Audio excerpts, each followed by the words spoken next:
So when you're doing the turnbuckles, trying to get them released, and they've been tight for a very long time, be sure that you use some sort of a brass brush or something like that to clean the threads as much as you can, especially up really close to the inside of the turnbuckles where the threads are going to start to go through the turnbuckle.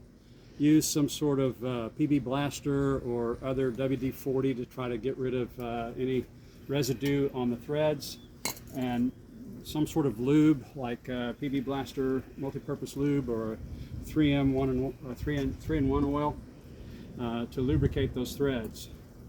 You should only use wrenches of about this size to pull these turnbuckles loose. If you go to a strong arm, you're liable to gauge the threads in the turnbuckles and ruin them, which may ruin your standing rigging. You may have a very large expense replacing everything that you tear up when you tear up those threads. So come with me over here and we'll show you how this works. Okay, you zero in on the threads.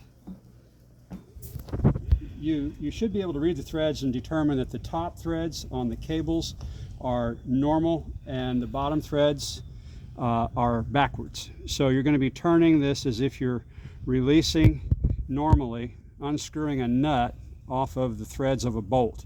So that means you're going to be going clockwise. So you insert your wrench in here. This is the part that's really critical. You also have to block or lock the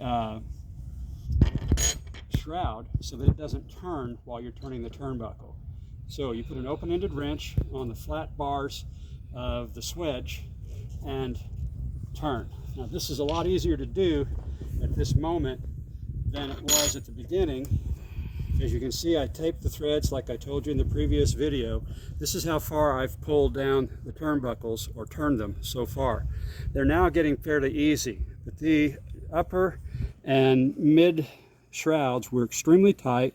Well, they all were, but these two made quite a terrible noise when we went to release them. You might still hear it on this one. The important part of this, hear that? That's pretty noisy, and that means that you are getting a lot of friction inside this turnbuckle and that thread. That means there's some salt or grime in there. Do not let this turnbuckle get hot. The maximum turn when you hear that kind of noise and you feel all that friction is maybe 1/2 of a turn to 3/4 of a turn.